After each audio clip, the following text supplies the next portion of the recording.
প্রিয় ভাই ও বোনেরা। তো আমি তো সকাল সকাল উঠে গেলাম। আপনাদের প্রিয় আপু পাখি আপু চলে এসেছে মাহি আক্তার পেজ থেকে। পাখি আপু পাখির রান্নাঘর থেকে পাখি আপু। তো পাখি আপু আজকে যা রান্না করলো আর কি বাসায়, তো তাই তো আপনাদের সাথে শেয়ার করে থাকি। আর হচ্ছে কি এখন তো আর রুটি বানানো যায় না, কারণ হচ্ছে ঈদের বন্ধ শেষ আর আমাদের গ্যাসের সমস্যাও একেবারে স্টার্ট। তো সকাল সকাল উঠে আমি একটু হালুয়া রান্না করে নিয়েছিলাম, আর বাহিরে থেকে পরোটা নিয়ে এসেছি। আর আজকে যা রান্না করব সেটাই তো, সকালে উঠে তো এটা রান্না করে নিলাম। আর ভাত আর ডালও রান্না শেষ। আর এখন হচ্ছে গিয়ে রান্না করব ওই যে কচুর ছড়া বলেন বা যাই বলেন উপরের ইটা, ওইটাকে সিদ্ধ করে রেখে দিয়েছিলাম, তো ওইটাকেই রান্না করব। এই তো হালুয়া তো রান্না শেষ। আর এটা হচ্ছে গিয়ে দুধ দিয়ে তারপরে রান্না করে নিয়েছি সুজিটাকে ভেজে। হালুয়া রান্না করা শেষ, এখন চাল নিয়ে নিলাম। যেহেতু গ্যাসের তো সমস্যা, ওই যে বললাম না গ্যাসের সমস্যা তেষ্টা, তো এখন হচ্ছে গিয়ে ভাতটাকে বসিয়ে দিব আর ডালটা বসিয়ে দিব আর কি, এগুলোকে একটু রান্না করে নিব। তখন বলেছিলাম আমার ভাত আর ডাল রান্না শেষ, মানে ভিজিয়ে রেখে গিয়েছিলাম আর কি, চালটাকে ভিজাই রাখছিলাম, চাল আর ডালটাকে। তো ভাতটাকে ভাতের চালটাকে ধুয়ে ভাতটা বসিয়ে দিই, তারপর হচ্ছে গিয়ে ডালটা বসিয়ে দিব। আর আজকে তো যে বললাম না তেমন কষ্টের কোনো কাজ নেই। আর মুরগি রান্না করেছিলাম তো কালকে, তো ওই মুরগির তরকারিও আছে, মুরগির কয়েকটা টুকরা রয়ে গেছে, তো ওগুলো একটু গরম করে নিব। আর ওই যে কচুর ছড়াটা একটু রান্না করে নিব। তো ভাতটা তো ভাতের চালটা তো ধোয়া শেষ, ভাতটা বসিয়ে দিয়ে ডালটাকে একটু ধুয়ে নিব।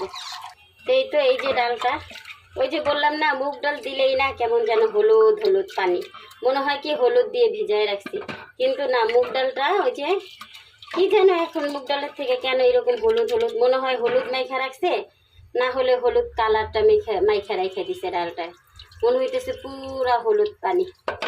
এখন ডালটাকে ধুয়ে ডালটাকে একটু বসাই দিই। ডালটা আমার রান্না করা শেষ, ডালটাকেও বাঘার করে নিয়েছি রসুন আর পেঁয়াজ কুচি দিয়ে। আর হচ্ছে গিয়ে ওইখানে ভাতটা আমি গড় দিয়ে দিয়েছি আর কি, মাছ ঝরতে দিয়ে দিয়েছি।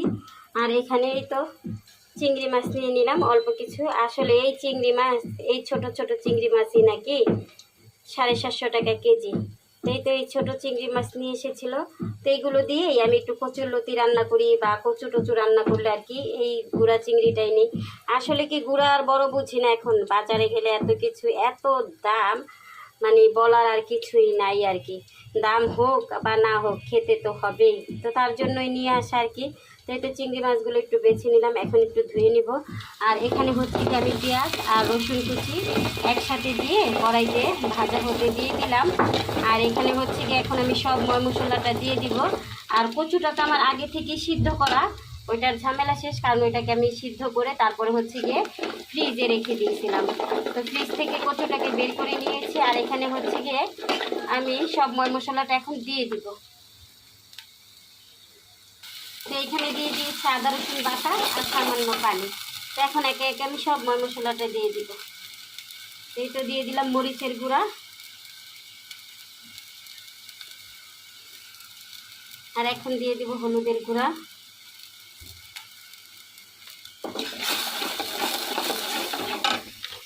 আর দিয়ে দিচ্ছি ধনিয়ার গুঁড়া, আর একটু জিরা বাটা দিব। এখানে জিরা বাটাটাও দিয়ে দিলাম। এই তো সব মশলা একসাথে একটু কষিয়ে নিচ্ছি।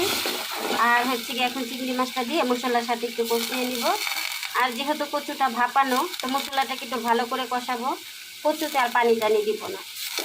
ওই কষানোর সাথে সাথে কচুটা বাদ বাকি যে সিদ্ধ হওয়া, সিদ্ধ তো করাই হয়ে যাবে আর কি।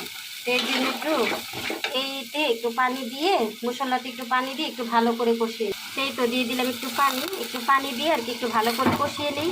তাহলে আর কচুটা দিয়ে পানি আর দিতে হবে না। মশলার যে জাসটা আছে, কাঁচা কাঁচা একটা গন্ধ যে থাকে মশলার, সেইটা একটু ভালো করে পানি দিয়ে কষিয়ে নিলে এটাও চলে যাবে। তো কচুটা রান্না হোক, তারপর একটু ফাইনাল লুকটা আপনাদেরকে দেখাচ্ছি। তো এই তো মশলার সাথে মাছটা আমার কষানো শেষ। আর হচ্ছে কি আমি কচুটা দিয়ে দিলাম। তো এখন হচ্ছে কচুটাকে ভালো করে নেড়ে নেড়ে, কচু থেকেই যে পানিটা উঠবে আর কি, আমি সুন্দর করে কষা কষা করে নিব, একেবারে ভাজা ভাজা। কারণ কচু একটু ভাজা ভাজাই, এই কচুর ছড়াটা একটু ভাজা ভাজা হলেই ভালো লাগে আর কি। আমি আর কি যেভাবে খাই, আসলে এক এক জনের রান্নার ধরন এক এক রকম, খাওয়ার স্টাইল আলাদা, সবাই তো আর সবার মতো না। কিন্তু রান্না তো আমরা একই রকম করি না, রান্না তো একটাই শিল্প যে রান্না করতে হবে আর হচ্ছে কি খেতে হবে। ওই যে বললাম না, এক একজনের খাবারের ধরন একরকম, তারপর হচ্ছে গিয়ে রান্নার স্টাইল একরকম। তো আমি কিন্তু বন্ধুরা লবণটা দিয়ে দিয়েছিলাম। আপনারা আবার বলবেন আপু সব দেয়, লবণ কি দিতে ভুলে যায়? না, আমি লবণ দিয়ে দিয়েছিলাম। এই তো কচুটাকে এখন আমি চালটাকে একেবারে ঢিম ঢিম আঁচে রেখে তারপর হচ্ছে গিয়ে কচুটাকে রান্না করে নিব। রান্না তো অলরেডি শেষ, দেখা যায় কি আর একটুখানি আর কি ভাজা ভাজা করবো, তো কচুটা তো মশলাটা মিলে যাবে আর কি। তো আল্লাহ হাফেজ বন্ধুরা, দেখা হবে পরবর্তী ভিডিওতে। তো এই পর্যন্ত সবাই ভালো থাকেন, আপুর জন্য দোয়া করবেন, ইনশাল্লাহ আপু আপনাদের জন্য সবসময় দোয়া করে। আল্লাহ হাফেজ।